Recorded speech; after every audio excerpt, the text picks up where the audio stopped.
Have you ever had one of those moments where you're like, oh shit, what have I just gotten myself into? Well, my favorite book, The Radical Leap, describes those moments as the internal indicator that you're about to do something truly significant.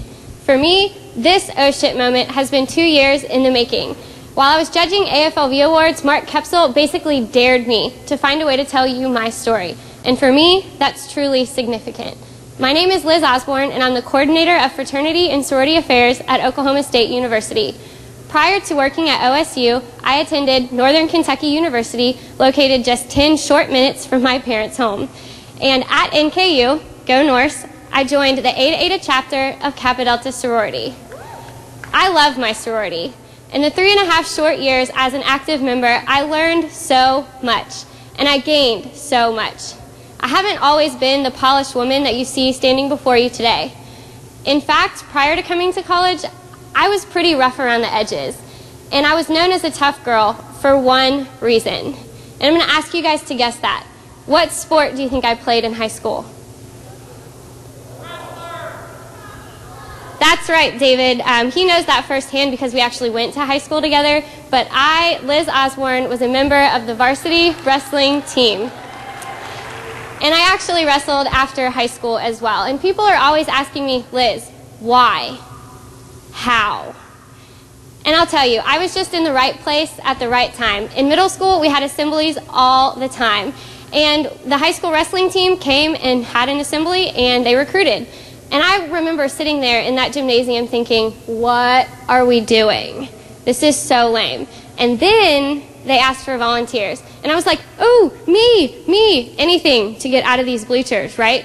And so down front I go with other men and women, boys and girls at the time, and I remember that first single leg takedown. I was just absolutely in love. I can't really describe it to you, but I just loved it. Naturally, I decided to take my friend Sarah to wrestling practice that next fall rather than going to cheer tryouts. And I remember that oh shit moment we had when we walked into that room and we were like, oh, so this isn't like something girls do normally? Oops, my bad. So anyway, long story short, Sarah didn't stick around, but I didn't see her leaving as a reason for me to go too. So I stayed, I stuck it out, and I won my varsity position. Wrestling taught me so much about life. I learned how to stand out in a crowd, but most of all, it taught me to just absolutely never give up. And I mean, there were times when I had black eyes, bloody noses, bruises the length of my calf, sneers and stares from other teams. Those things are not easy to endure, but no one, and I mean no one, was going to tell me I couldn't do something I loved. And I say all this to you to paint a picture for you of who I was when I joined Kappa Delta, because I didn't fit in. I didn't know how to get to know my sisters. That is, until I met Susan. Susan, our chapter advisor, was talking to us at our new member meetings, and I was drifting off into that middle school place of this is lame and I don't want to pay attention, and that's when she said it. She said, ladies, you've got to work with what you've got, because I wasn't the prettiest girl in my chapter, and I certainly wasn't the smartest, but I was a great member because I worked with what I had. In that moment, rather than giving up, I decided I was going to take Susan's advice. And instead of focusing on what I didn't have, like a clue or any idea what to wear or anything like that, I focused on what I did have, which was a never say die attitude. So let's talk about working with what you've got. How often have you looked like this kid? Just pouting because life dealt you a hand that you just weren't feeling. I mean, think about it.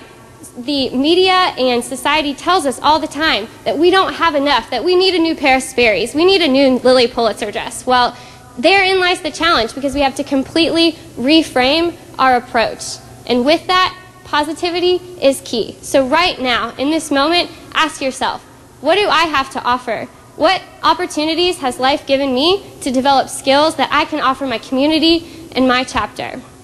And now I can tell you, working with what you've got, that's not an easy mantra to follow all the time. There are going to be times when you're absolutely hashtag over it. Like, you're just over it. But in those moments, you have to turn it around, remember to reframe and think positively. Now, if you're sitting there waiting for me to tell you what you have to work with, I can't do that, because that's an incredibly personal and introspective journey that you have to take. But what I can tell you is if you do decide to work with what you've got, there's an oh shit moment out there waiting for you, because you're going to have made the decision to do something truly significant for your community, for yourself, and for your chapter. My name is Liz Osborne, and I'm not the prettiest girl in my sorority, and I'm certainly not the smartest. But I'm a great member of Kappa Delta because I work with what I've got. Thank you.